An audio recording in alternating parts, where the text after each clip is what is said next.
All right, well, we're going to get started. If they show up, we'll get them up to speed the best that we can. I'm going to go ahead and share my screen here with you. So listen, hey, you can mute yourself if you want to. There's going to be a couple things up front that I want to talk about. Can everybody see my PowerPoint screen here? No, I cannot. Oh, that's because I have to hit the share button. There we go. Now. Yep. That's good. Yes. Great. So I really wanted to bring everybody together. It seems to me that with the people that we work with, that there's some common struggles amongst a lot of people, and one of them, we're obviously going to address and talk about today is going to be sales and how we can close better. And so today when we talk, I'm just going to go through a quick lead up on some things and talk about some things that I think are important, and maybe introduce some new things to you as well. But I think one of the things that I think is going to really help us today is going to be sharing some ideas. And so that's one of the reasons why I wanted to use this format, was because I wanted to give everybody an opportunity to share what's working well for them, and sharing also, in some cases, what's not working well. Because maybe if we just share only the things that work well, but we're still doing some things that don't work well, we wouldn't know it unless we talked about it today. So I really wanted to really open it up today at one point in time here where we can talk about some things and really kind of use the group. It's kind of, we call that today crowdsourcing. We're going to crowdsource some ideas and some things that maybe we can take away from the webinar to really help us go forward and dissect our sales process and help us get a little bit better close rate, and in return get ourselves some better jobs out of this. So let's go ahead and we'll jump into this. So I'm not sure if you guys have looked at the numbers before or not, but the home services market is gigantic right now. $600 billion industry, 1,800 different home services businesses out there. It tells me that this is the business, the part of the industry that we want to be in. We want to be in this industry because there's a lot of people who are, because the economy is good, that they're fixing up their houses, they're doing a lot of different things. We can be part of that. We can have a good share of that. And we just have to figure out a better way of doing it. The weird thing that's happened that I've noticed recently in the last 5 years or so is that people's buying habits have changed dramatically, even inside our home. So if you think about this, the way you go out and buy something today is probably different than it was 5 years ago, using your cell phone, looking at reviews, different things like that. But in our homes, when people come to our houses and do estimates, that has also changed. And if we're not changing with that, with the trend that's going on right now, a lot of our customers are going to relate and work with other companies that are going to relate to them a little bit better. So we've got to kind of be on the cutting edge of this. We've got cutting edge products and services. We've got to also make sure that we're delivering the right sales approach with this as well.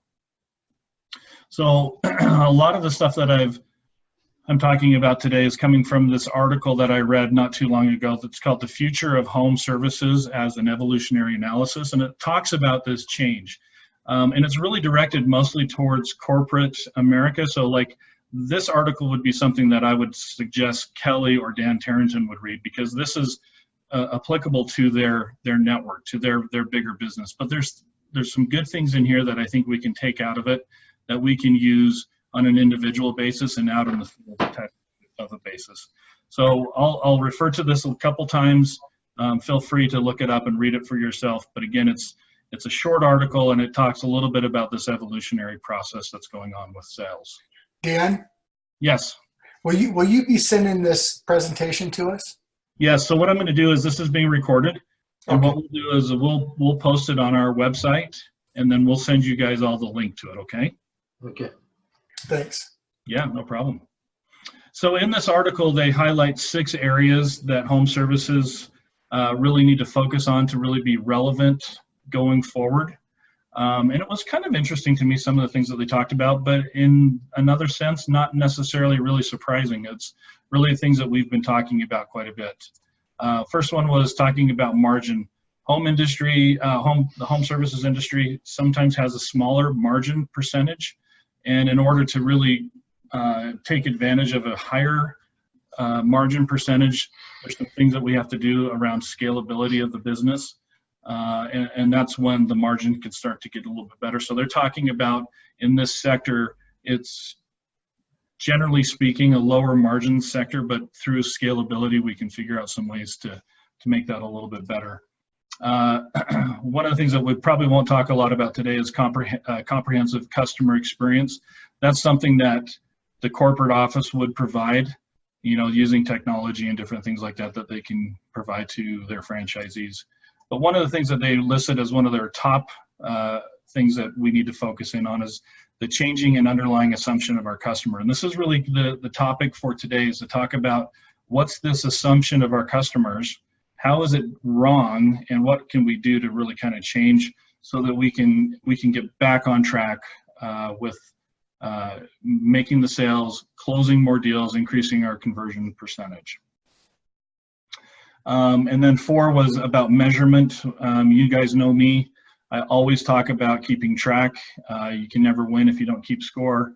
And so that's one of the things in this industry that's been notoriously bad. And you think about HRI as a corporate office, they don't keep track very well. There's not a lot of things that you can do to call them and say, hey, what's the trend here? What's going on in this region?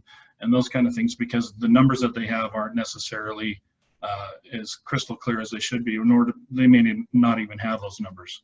So we're going to talk a little bit about measurement as well, because our group, we want to make sure you guys see the right numbers, use those numbers to really propel your business going forward. And these last 2 here are just, again, corporate things that corporate offices should be looking at.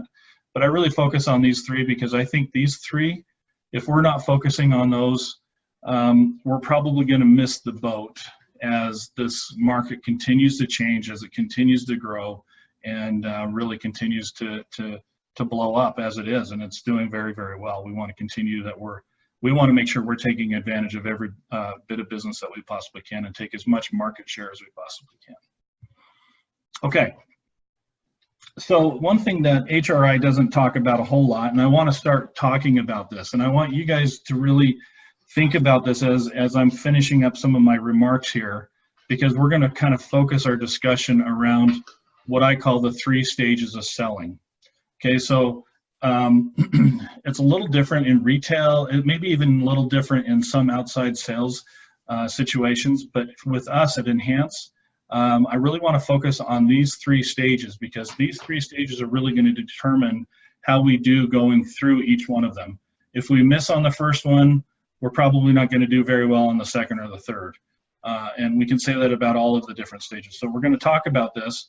Most of the training that you'll get from HRI is going to be based around the actual interaction that you have with the customer when you're in their house. Well, in my mind, I think we're missing out on a big part of the sales process. So let me show you what these 3 stages are. The first one is the initial phone call. We've got to find a way to be really, really good on this call. And I'm going to talk about this here in a few minutes, because this one to me is one of the more important parts of the sales process.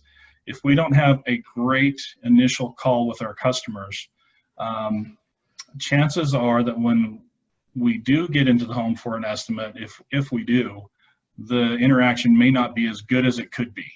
And so we'll talk about that in a little bit, how this is super important for us to really capitalize on and really do well. The second part is going to be actually doing the estimate and doing the sale part of this. And then the final one is going to be the actual close. Again, I think this is a topic that we've missed out on and we haven't talked a whole lot about, and that we really do need to talk about. How do we take all 3 of these stages of the sale and really do our very best? So we're going to be talking about do's and don'ts of these 3 stages today. And I want you guys to be thinking in your mind as we're talking about this, things that you've done that have worked very well in these 3 different stages, and things that you've noticed that don't work really well.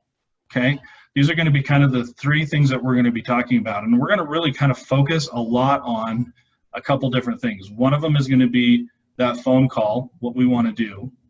The second one is we're going to talk about a couple things in the estimate process, because I think all of you guys are pretty good. I've been with a lot of you guys on sales, or we've at least talked about sales quite a bit, and I think I know your personality is pretty good. What does a good sale or an estimate look like? And then the one that I really want to kind of focus in at the end is how do we do a better close? Most people that I've gone out on estimates with have gone out and done a great job doing the estimates, building even rapport with the customers. But the reason why they're there, and the customer knows this, is to make a sale, right?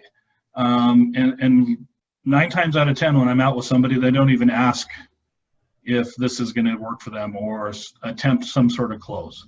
And so we want to really work on that. I think that's going to be something going forward that we really want to talk about. So let me move to the next slide here and just pull up something that I think is kind of interesting.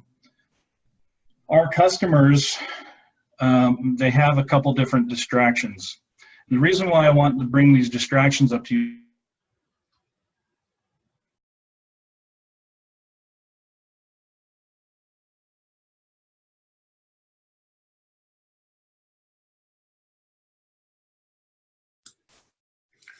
Dan, I lost you.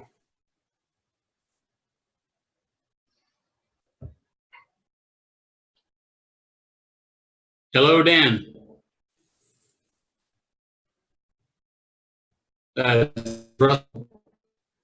Here, I'll try to help bring him back on here in just a minute.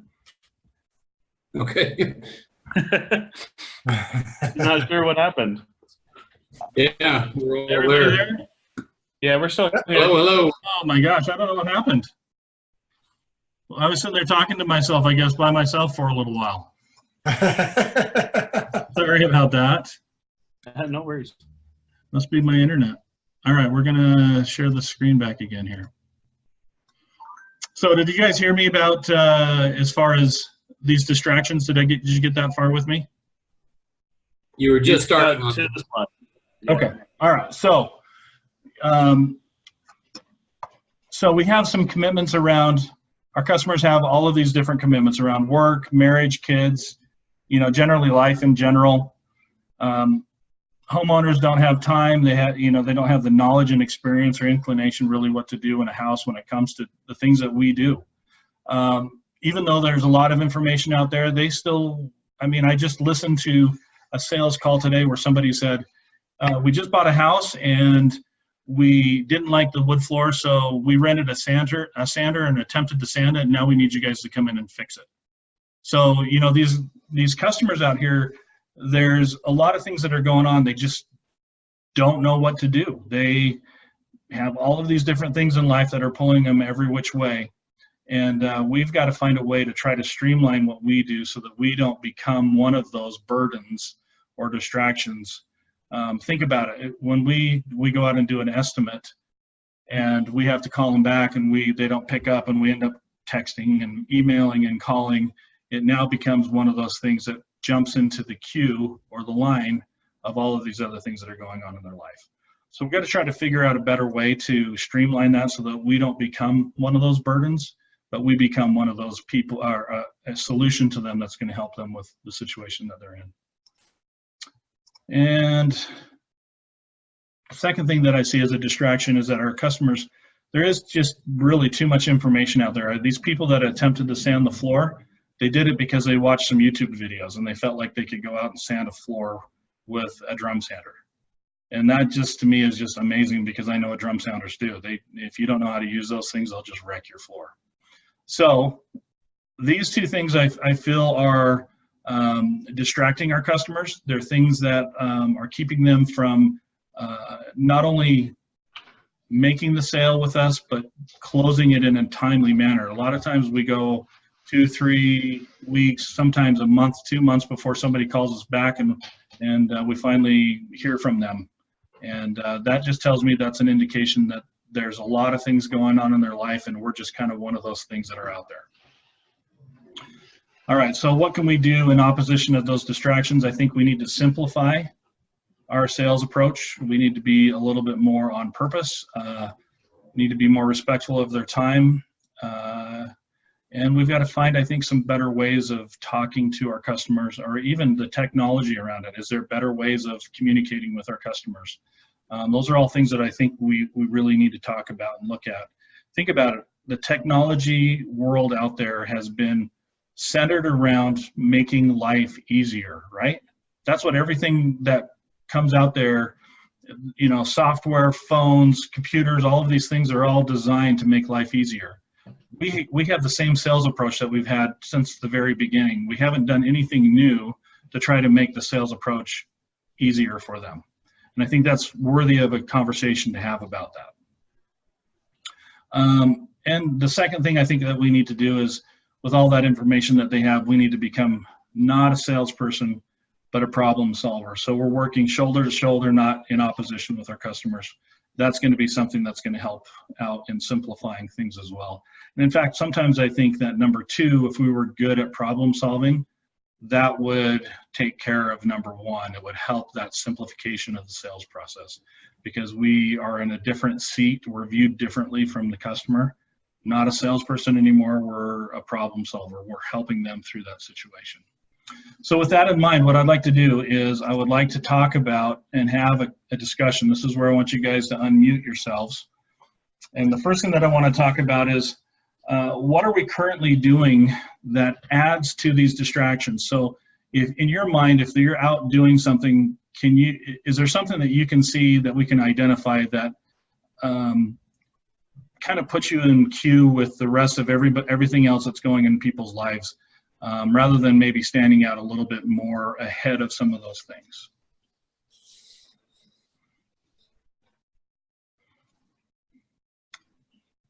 Open it up to you guys. What do you guys think? I think the one thing that jumped out at me was the technology, and I mean, we've had this discussion. I know I've lost people many times when I start off with the UV, the technology, get down into 99% antimicrobial, and I love to do that, but I know, I would say at least half the people, their eyes glaze over immediately, and they just want to move on. Let's get the number and go. So what you're saying is that you're just talking too much. You're spilling out too much information, and they're losing interest in what you're saying. Yeah, and in my way of thinking, they were lucky to have me in there telling them all this great technology and information, and I don't know why they're so bored all of a sudden. So I mean, that really has happened so many times that it's just, I got to fight that urge. So yeah. Anybody else have that same thing happen to them? This is Greg. Some of my problem, I think, is like you had offered up a little bit earlier. They are, in many cases, they're overwhelmed with all this stuff. I mean, I get both. I get people that want to do it themselves and think that, oh, for a couple bucks more, I can have somebody professional do it. But it is kind of overwhelming, and so my focus is to try to get them to, understand some of the complications and how we can help them with those complications. But we are also a premium service. I just this week, I've done 3 estimates to fix painter jobs. And then they're into it for another 50% because we got to fix the crap that was created. Yeah. And that's really hard, and just trying to be honest with them. The other problem that I'm experiencing, and that's why I was busy on Saturday, is when you walk in the door, they want a lot more than the service that we offer or the services that we offer. And I'm trying to expand a little bit so I can help out. Not only that, because it also adds some additional money into my pocket if we can do a little bit more. And I want to be a solution person, right? If I can't fix it for you, if I can't help you with that, I'm going to help you find somebody that can do that. And, and have them start to trust you. And those seem to be big, but I have taken on a couple things that I probably shouldn't have. But so far they've been 100% happy, but it wasn't our real, it wasn't our main focus. Yeah. But that seemed to be pretty helpful also. I would imagine also the more you do that, the more comfortable you'll become doing that, and the more connections that you'll make with other people out there. I agree with you. I think, one of the things that we do is we limit what we offer. Because, I was out with Tim on a call, and a guy came in and he wanted to have his kitchen painted white, but he also wanted the walls painted. And, it's outside of basically the scope of what a lot of people do in Enhance. But Tim, he did the right thing and said, we'll go ahead and do it, even though he didn't really know how he was going to get it done or what he was going to do at the time. And I think that that's a smart thing to do, because remember, going back to those distractions, these people are, it's not just one thing that they're looking for, especially like in a kitchen. There's numerous things that they're looking to have done in their kitchen, and you're either going to be not part of it, or you're going to be part of that. And so the way you're going to be part of that is to, like you said, Greg, is to really try to help people as they go through this process, as far as maybe either finding people to help them do it, almost like a general contractor, or to offer some of those services yourself. I think that's a great way to look at it. Can I add one more thing on, Dan? Yeah, absolutely. Two of the estimates that I did this week were referrals. And, my whole goal is to get rid of the services that you're offering me. I'm making a joke, but what I want to do is I want to pay less in marketing, and right, that lowers my overall cost. And if I get referrals, that's where my business is, to me, going to really grow. And that means you have to do a good job. You have to follow up. You have to check and see how they're feeling about the job. And I don't think a lot of emphasis is put on that. But I was absolutely blown away with one of the referrals that I got, because the team went out there and did the job. They swapped out the hardware. The new hinges had only one screw instead of the original 2 screws. So they put 1 screw in the doors. The screws were too small. So these people had 2 doors fall off. And they finally called me on the phone, very upset. I've had 2 doors fall off. It's going to kill my wife. These guys are about 75 years old. And so they were very upset. And so I went over there and I talked to them a little bit. We replaced all the screws in all the doors, and, apologized for it. They're the ones that made the referral, even after they were upset. And I thought that was awesome. That's a really great thing. And you're right, talking about, one of the things that I noticed, and this is a little off topic, but kind of what you were saying, Greg, as you get bigger and as you become a bigger force of doing business, you're going to notice that your advertising costs, it takes less advertising to do that amount of money, because like you said, Greg, those referrals and your brand recognition within the area becomes part of that marketing trend, and that doesn't cost you anything to do that. And so you'll find that a lot of the big franchises out there who are doing plus $500,000, plus 750 are getting like a 20-to-1 on their marketing, because they don't have to spend as much to get that. That's so awesome. I think we're right. We're trying to build margin and profitability into the business. We've got to start off somewhere, and that somewhere is we got to get really good at sales. We have to be able to close more sales than not.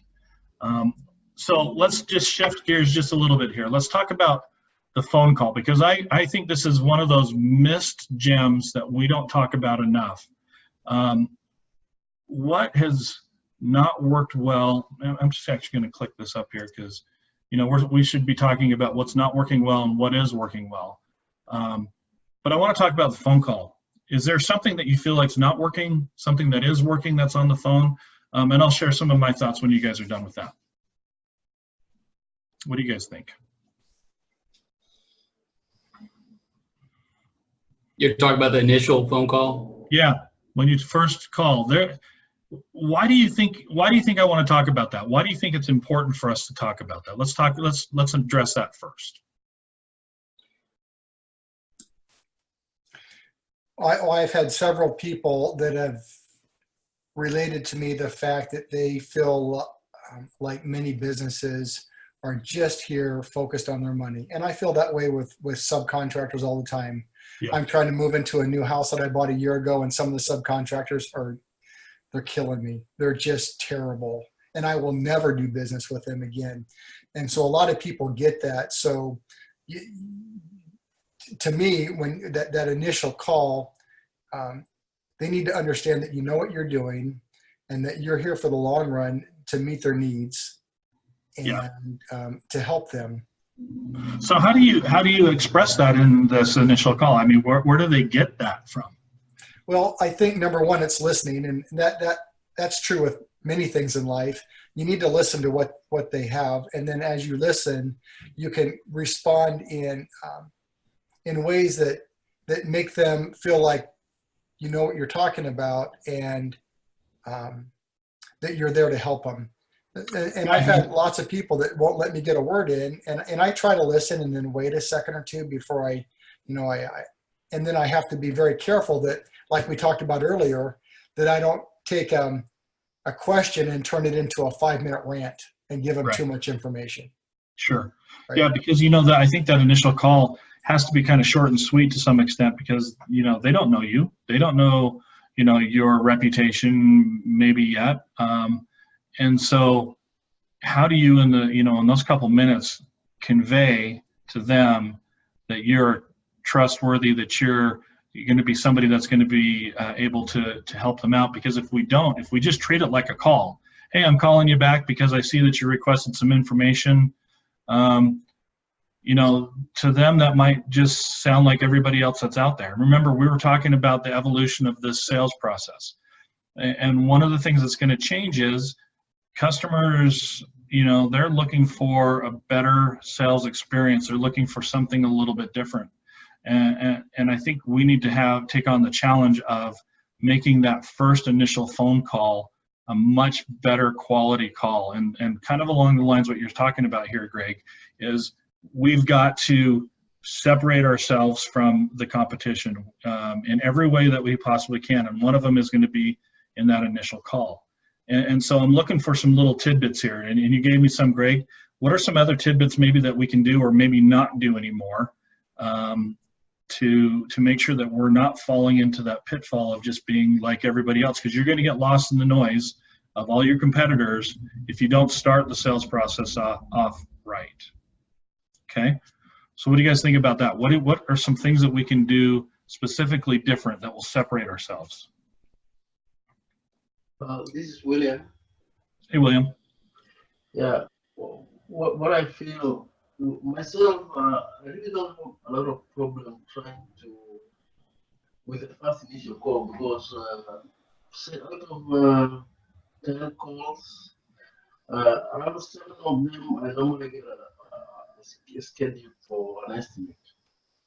So I don't think that is too bad. But what I normally tell them, I introduce myself, and then I tell them about the company. Then I tell them I'm available to come and do a free estimate. When you tell them a free estimate, that makes a lot of difference. Are you finding that people are Yeah. they're positive to that they invite you into their home from that? Yes, very much. I always it's very rare that I don't get a schedule for an estimate. Okay. Yeah. So I think you're right. I think that telling them it's a free estimate sometimes it really helps. Yeah. Okay. I like that. Yeah. What are some other things? One thing, this is Tim, one thing I noticed, and this goes back over a year ago, I hired a guy when I first started, it was just a painter, to work for me, but he had his own business, and his message he had on his machine just stood out from everybody. And it was so genuine. His message said something to the tune of, we are so glad you called such and such company. And it was just so positive. And it made me think, wow, this guy really gets it. He is so happy to have me as a customer.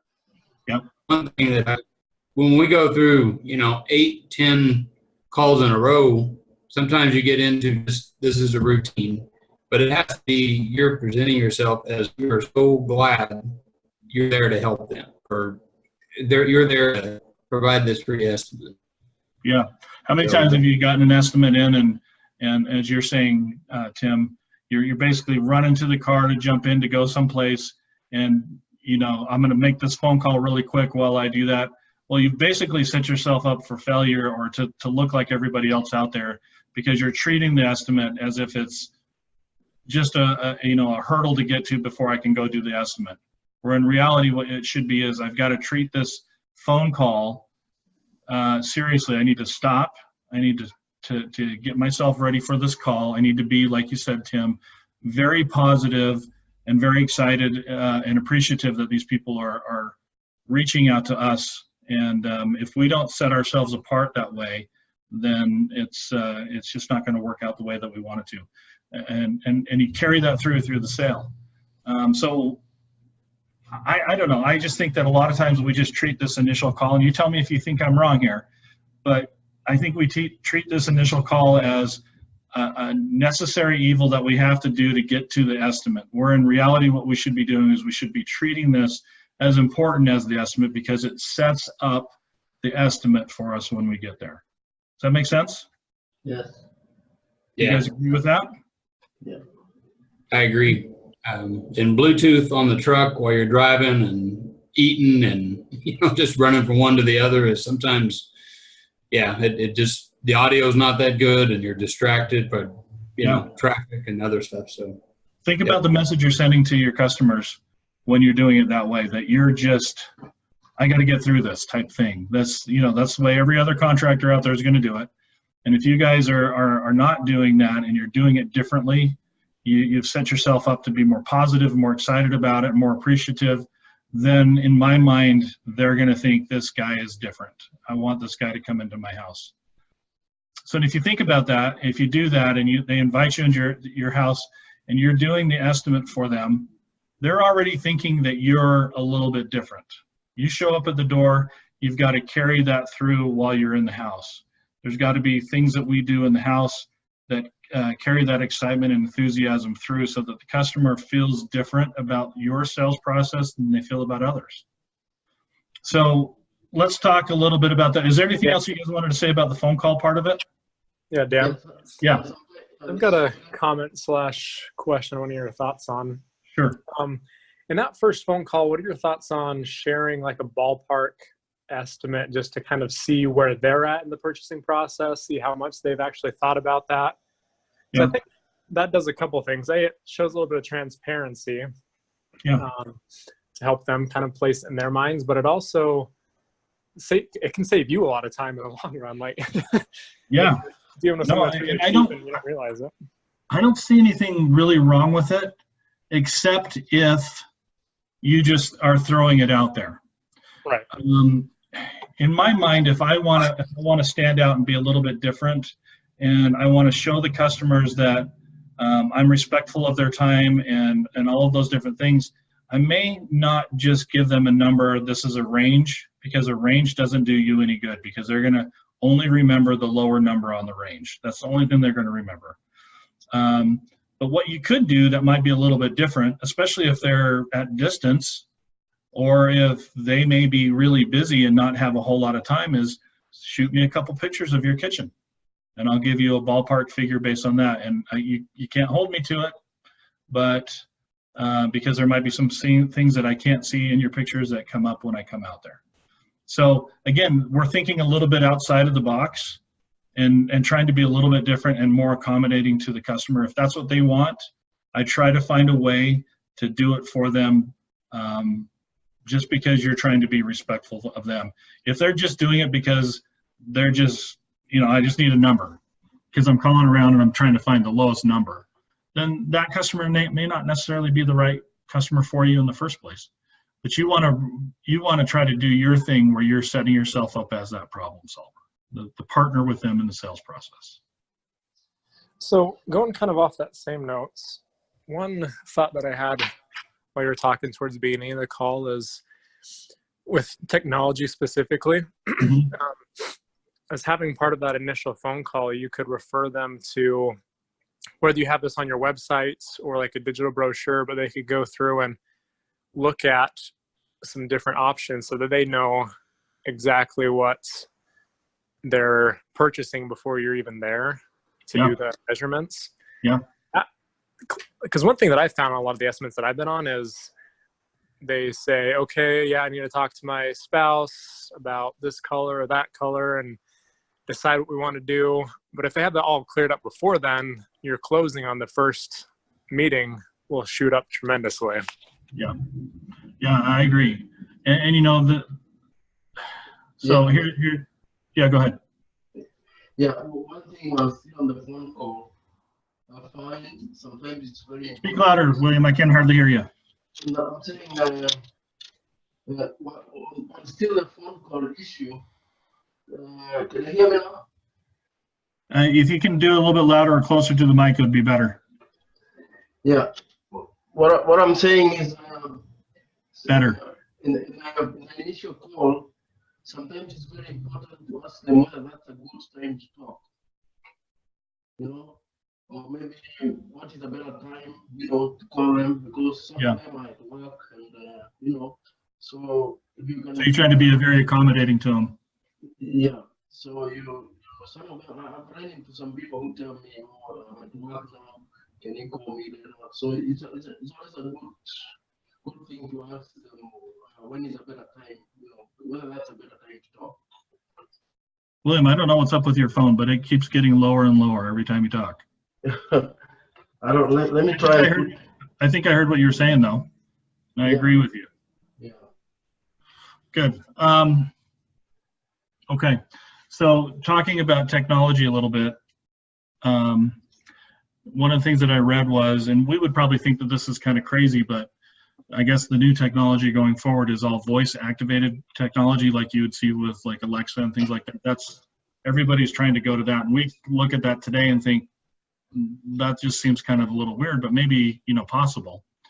That's kind of the reason why we're having this conversation is because I want to be talking about things that will help us to be better today, but also help us to really evolve into this type of sales that we really need to be in, because our customers are different. They're looking for something different, and if you can accommodate them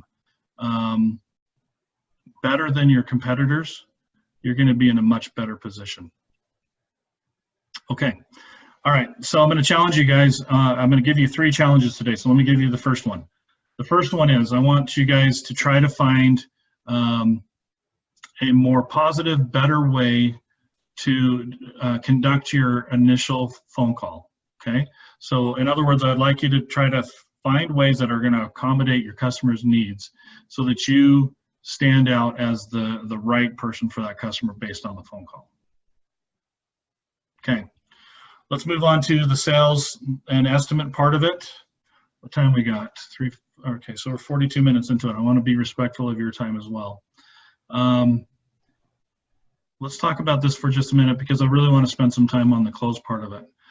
I'm going to share with you some ideas and some things that I've heard and seen as I've been out in the field working with you guys. We as Tim was saying, we sometimes talk too much and listen too little. And that never puts us in a good position because our customers, they have a reason why you're there. And if they don't feel like you're doing everything you possibly can to explore that reason and finding a way to help them, then they're going to tune out. So you've got to do more listening and asking short, to the point, powerful questions and let them tell you why you're there so that you can formulate the right response for them. Is there anything that you've done out there that's worked well for you as far as asking right questions, doing the right things that the customers have really felt like has worked well for them?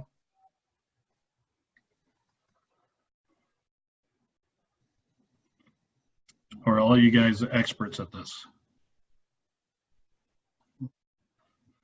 Think about it for a little bit. What's working well for you when you're in a person's home and you're talking about the estimate part of it? Or maybe what's not working well? Where are you finding that you're losing people? Greg, you unmuted. Are you going to say something? Yeah, I'm just thinking about that. What's not working well is when I, come up with the estimate. Because of price. Yeah, I mean, I would say 80 to 90% are kind of blown away that it's so expensive. I had a lady a couple weeks ago, or no, it was, yeah. When I gave her estimate for somewhere in the low fours, Uh-huh. said, I cannot believe this would cost more than $800 or $900. and it's just that, or I get this, I installed those cabinets for less money than that. Well, yeah, that was 20 years ago, of course, right? But, it just, so my thought is, how do I help them understand that, number one, we are a premium service, but number two, there are not a lot of options if you want to refinish your cabinets. And number three, it's still going to be quite a bit cheaper than if you have to change those out, even if you try to change it out yourself. Yeah. So the biggest hurdle for me is just having people understand that it's just not a cheap service. You just don't throw paint on a cabinet. And then, how to articulate that in a way that they understand and then they appreciate, the service that we have to offer. Yeah. It kind of goes back to what we were talking about on the phone call. If we articulate ourselves as a very professional organization and we're different from the guys in a van that come around and paint cabinets and things like that, they're going to answer, a lot differently than you guys are. I think that helps set that up even in the estimate part of it as well. So, I think it's all part of the same story. But let's talk about that value proposition. That's kind of what you're talking about, right? How do we sell something that's a little bit more expensive than what maybe they think that they're gonna have to pay for it? Absolutely. What is work?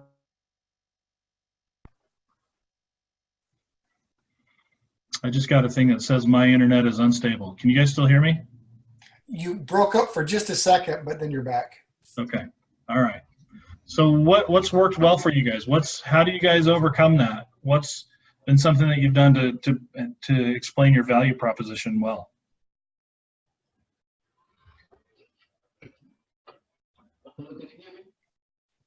Or are we all struggling with it?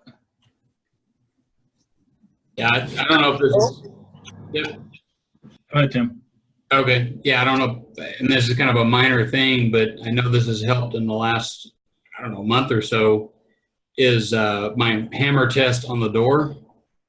Talk about Lightspeed, how tough it is, and have them hold it and play with it. But when you show them where a hammer has struck the door, or they go get one and actually hit it, that seems to turn a light bulb on in quite a few people that they get it. This thing is indestructible.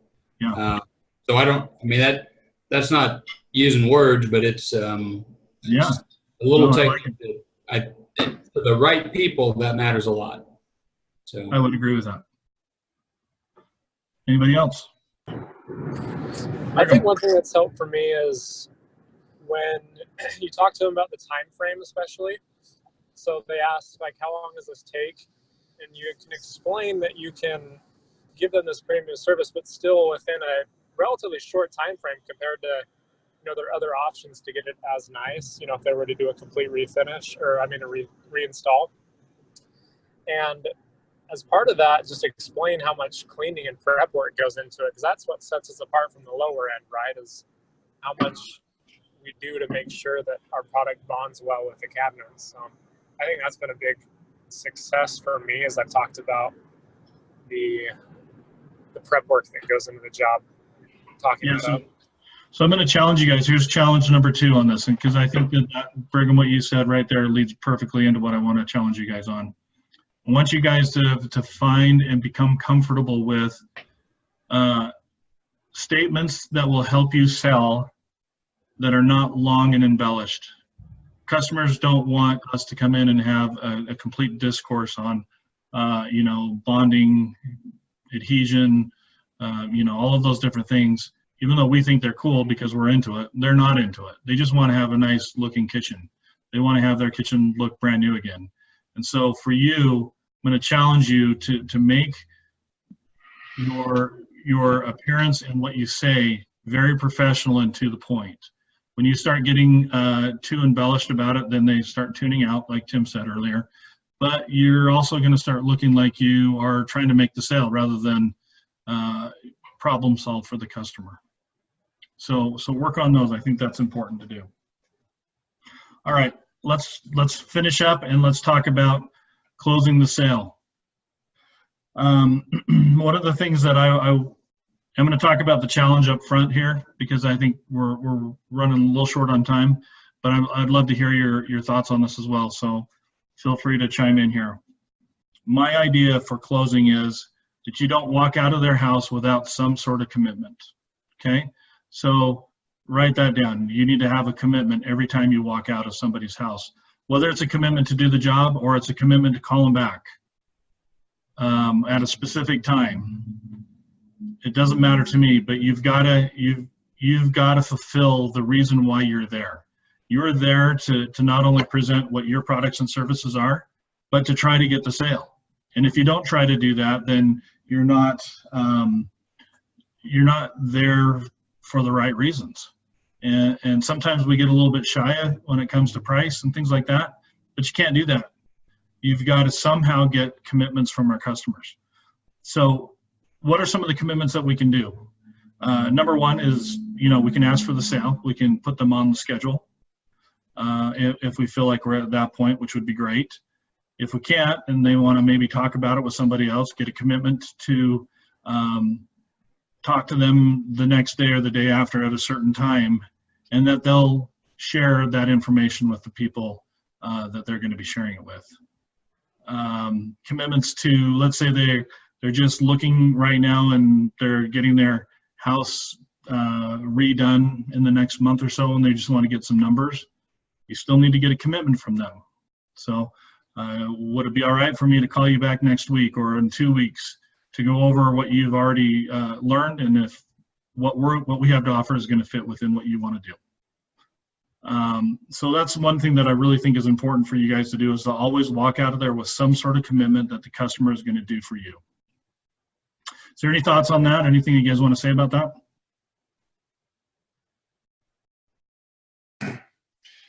Dan, I think that's really important in that, some of us who don't do a lot of sales, that's sometimes a little bit scary, right? To try to get a commitment to do something, especially it's from them. But if you don't follow up, it could be a lost sale. And I know a lot of franchises do a lot of estimates. Uh-huh. And just like you and I talked about last time, sometimes all it is a follow-up, and they're waiting for your call to schedule a time, and then they forget, and you call them and they schedule the time. So I really think, and this is one of my biggest problems, is trying to figure out how to get that commitment. Whether it's, can you go over the literature? Can you do some comparison? Let me call and talk, call you back in a couple of days, and let's talk about, any concerns that you have. But it's stuff like that, I think, that will really win the job. I agree. And I'm going to encourage you guys to use as much technology around this as you possibly can.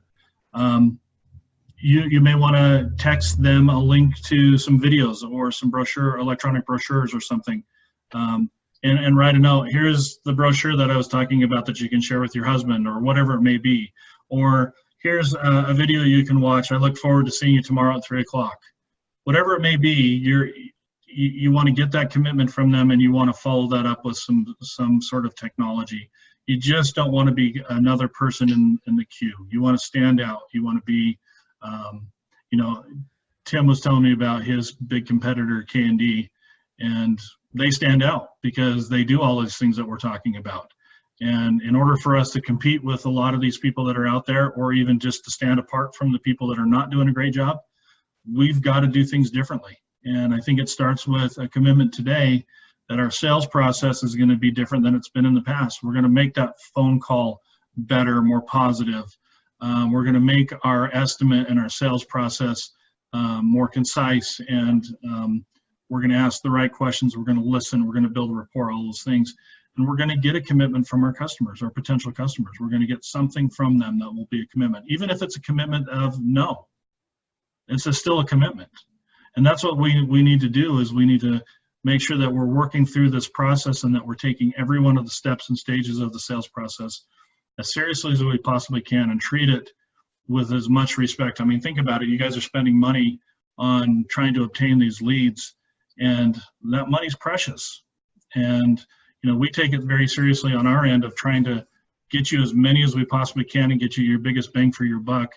But at the same time, you guys have got to take that lead and treat it and become better at it every single time you go out and make that phone call too. Does that make sense? Yes. Yeah.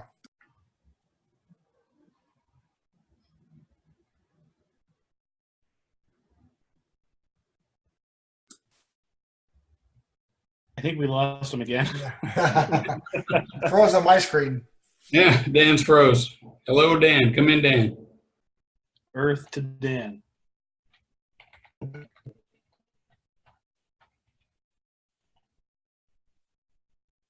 You guys still there? We're still here.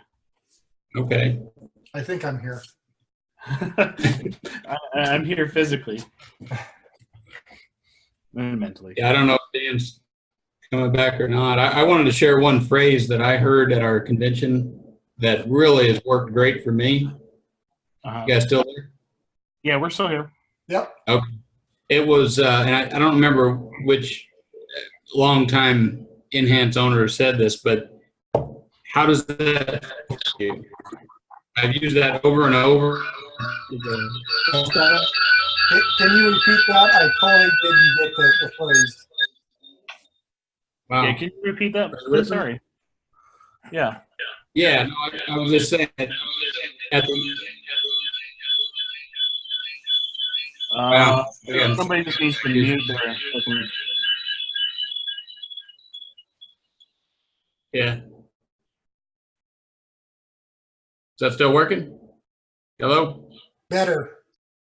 Okay. Yeah. I just wanted to share real quick. At the end of my sales calls, I always say, how does that feel for you? And that, is everybody there? Yes. Yeah, we're still here. Okay. Anyway, I don't know if you heard that or not, but how does that feel for you has worked well for me at the very end.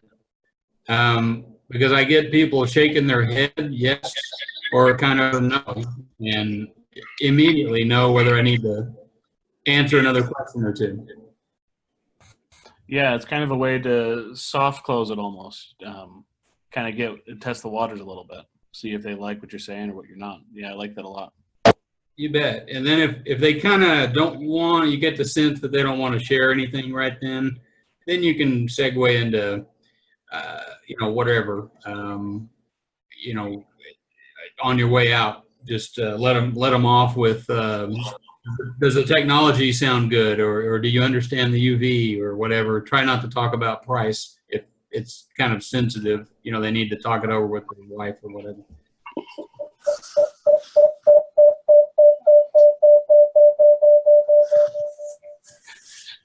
Somebody who's on the iPhone is just, the mic's going too much, but that's all right. But I like that a lot though, because then you could use that as a tactic to keep them engaged too. If you start seeing them glazed over and maybe not responding, you ask right there, right in the middle of the sales pitch, how does that feel? Or what do you think about that? Or kind of an open-ended question like that. And that will instantly re-engage them, and you can test the water, see how you're doing as a salesman right then and there. Yeah, and that's one of those things that I try to not leave without saying that. And whether it's toward the end or you're right, in the middle. And it kind of forces me to try to get a commitment. If they say, yeah, we just need to talk about it more, or I don't know, it's a little more than we thought. Then you could immediately say, well, what number would work for you? Like $250 off right now. Would you sign up? That if you feel like they're ready for that. Right. So Dan's texting me right now. He says that his internet is down. So he says to let everybody know that he'll be in touch with them, and we're both really appreciative for everybody coming, and we'll publish this presentation for everybody so you can rewatch it. remember those three things that we assigned out for everybody to do for homework. Yeah, what was number 3? I don't. So first was finding a better, more positive way to have an initial phone call. How do you be more clear and concise? Second is, how do you make more comfortable statements to close the job? And I think we kind of were talking about that. How do you feel about that? And kind of putting that into practice. Right. And third was having a commitment every time you leave the house, whether that is the job to follow up next week or whatever, but to have something that's actionable at the end of that, so where you stand with that person. Okay. Okay. Good stuff. Good stuff. Thanks everybody so much for coming out. We will be having we're going to be doing this on a monthly basis. Our next one is, if you want to put on your calendars already, is October 17th. And we're going to be talking about building and retaining performers. So it should be a really good one. Don't ever hesitate to reach out to either me or Dan for any questions. All right? Okay. Sounds good. Thank you. Have a great night, everybody. Thank you. Appreciate it. Bye-bye. Yep. Bye.